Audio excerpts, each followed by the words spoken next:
I'ma keep it a bean. Stick to the script, every scene. This from last year, but they clean. Say to say, I'ma take something else, but it's winning team. Charlie Sheen, fam gang, the regime.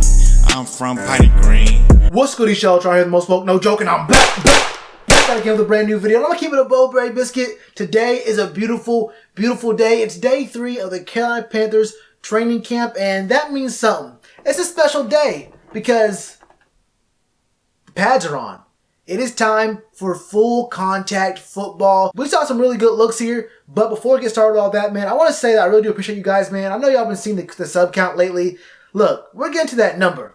We're really getting close to that number, and I really do appreciate you guys. I don't say it nearly enough, so there it is. I know some of y'all like the video before you even hear me say a single word. That intro comes on, you've already hit that thumbs up button, and I don't even gotta talk about my notification squad. Look, y'all guys with the notifications on, with the bell icon clicked, I really do appreciate every single one of y'all. But like Mulan said, let's get down to business, and the very first order of business is a roll call. There are some guys that we haven't seen yet take the field, and some other guys who we have seen who did not practice today. Let's go with the guys who are absent. We saw that Greg Olsen, Bruce Irvin, Mario Addison were all off today. We saw Darrell Williams and Matt Paradis get vet and like kind of maintenance days for themselves. So that's 5 names right there of guys who are very important to the team, who got some time to like get a rest in. These guys, you know, some of them are coming off injuries, some of them are just kind of old and also coming off injuries. But check it out. This is a really good time. You know, the very first day of pads, I can understand, you know, let these guys get a quick little rest day, let them come through for the rest of the week,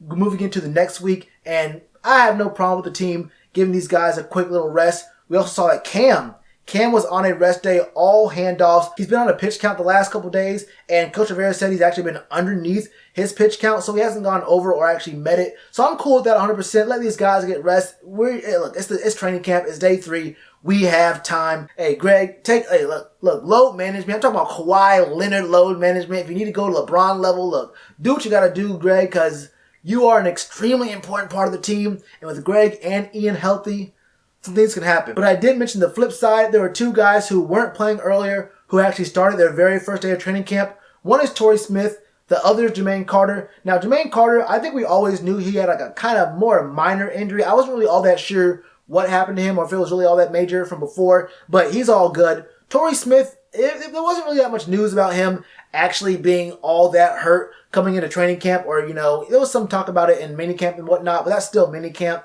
But I was kind of speculating a little bit about why he started on the PUP list, and I kind of have to wonder a little bit about the PUP list, the physically unable to perform list, where guys can, you know, work out, use the nutrition facility, use the medical facility, and all that kind of stuff, and go to team meetings, but they just can't practice.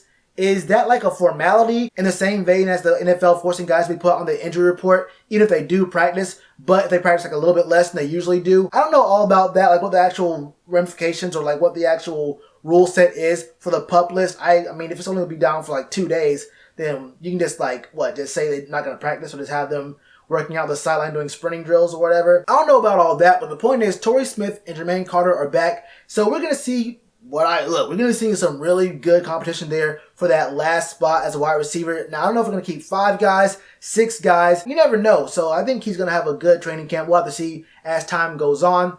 And that's about it for the guys who weren't on the field and guys who came back. And even though Mario Addison wasn't actually practicing, he was talking to guys and showing guys how to do swim moves. And speaking of swim moves, we saw a really good, man, I don't gotta talk about it. Put the clip up right now. Cover my whole face up. We saw this little move right here from a young Brian Burns. Now check it out. We understand that during these drills, they do favor the defense, and you really can't talk too bad about the offensive linemen. But it is hard to say too many. It's hard not to like get really pumped because look, it's Brian Burns on one end, and on the other end, it's Greg Little. So you think to yourself, okay, Brian Burns looks great, and it makes Greg Little look bad. But you have to understand it's mad early in training camp. And I get how you might, and not just you might, I might want to make some really big assumptions based off of this video from day 3 of training camp. But honestly, I didn't even see this video to have the kind of expectations I have for Brian Burns. I know what he's about.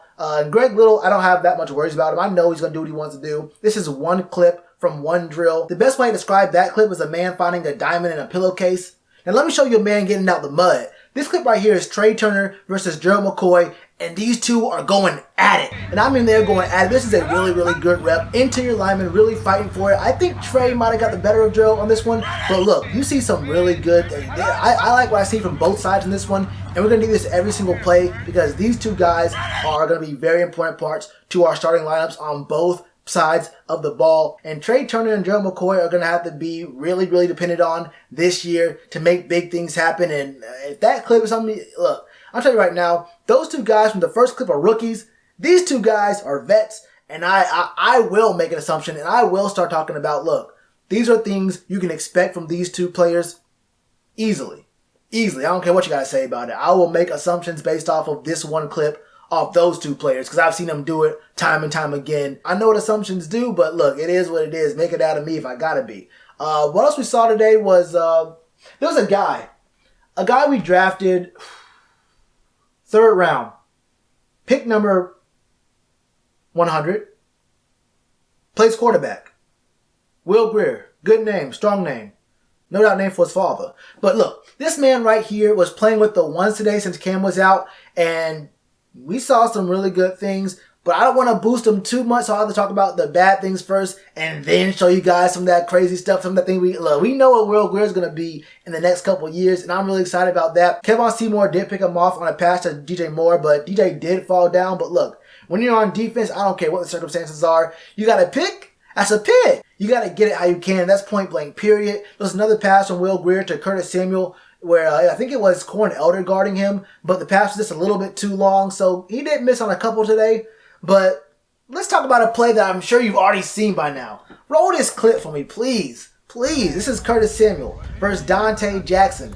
This is a disgusting, I don't even know what to say about it. You just see right here, man. You can just see the acceleration that Curtis Samuel puts on at this play. He kind of lulls him to sleep.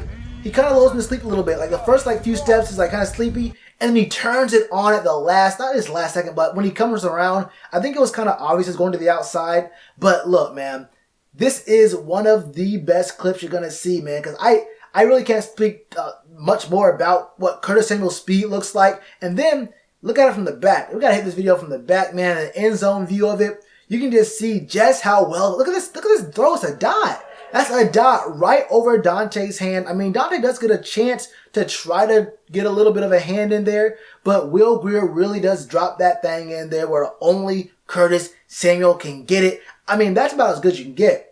I mean, maybe you could have let him a little bit more to be over his shoulder, but honestly, that is about as good of a throw as you can really get. I like that pass. This man, Will Grier, is looking real. And I mean, this man is looking really real. You know that song, it was a song with Anna Wise. It was Kendrick Lamar. I'm real. I'm really real. That was one of the worst songs on Good Kid, Mad City. The point is, Will Grier looks real. This man is on fire, and he's not the only one because we saw some guys today get a little bit overheated. Guys, have to take a few breaks to get some water. Guys who got hurt and had to sit out, get ice packs during practice. There was our dude, I always pronounce his name wrong. He's a linebacker. His name is Tayu Hama. He got carted off the field. Kyle Love was sitting off the side of the field with an ice pack on his leg. And then we saw Brian Burns get overheated. He had to take a few plays off, and Luke actually dumped water on him. Hey, so we see these guys working hard. The sun's hot, man. We were in Carolina, man. I mean, look, the weather in Charlotte does look nice. The weather over here looks really nice. But you know what? I might want to see what the Charlotte weather's looking like. I might want to kind of figure out, I want to see for myself. I might want to see what South Carolina's weather looking like. Maybe even, I don't know, what a Monday morning in South Carolina feels like. Who knows? Anything is possible. We'll see how things look out when we get there. But hey, and apart from that, I think that's about it for today. Although, one last thing I will mention is that Elijah Holyfield is continuing his tradition of being the last man off the field. Like I mentioned in my first video, Elijah Holyfield dropped a pass during practice and spent time after practice catching after everyone was already off the field. And then he spent more time today, last one off the field, doing more and more work afterwards. This man wants to get his job. Now, he was undrafted. He only had one real year production at Georgia, but he's trying to make sure that every single team that passed up on him, and we passed up on him a few times ourselves, but we're going to make sure that every single team, the other 31 teams in the league, understands what kind of guy, what kind of player, what kind of heart this guy has that they passed up on. And I have some really high expectations for Elijah Holyfield. I mean, him and Jordan Scarlett, I don't have a preference between who's number 2 on the team. But either way, I think we're in for a really, really good running back position battle right here. That's all I got for today, though, man. What are your thoughts on everything, man? What's your biggest takeaway? What's the thing you're most concerned about? Look, are you going to be in South Carolina? Are you going to be at FanFest or any other training camp day? Let me know all your thoughts in the comments below. Hit that subscribe button. Hit that bell icon. And you already know what to do with that like button. Cheers to you, appreciate the chance. Been told y'all I been the man. Been told y'all I had the gift. Tell a friend to tell a friend. Real ones gonna recommend. Count this as another win.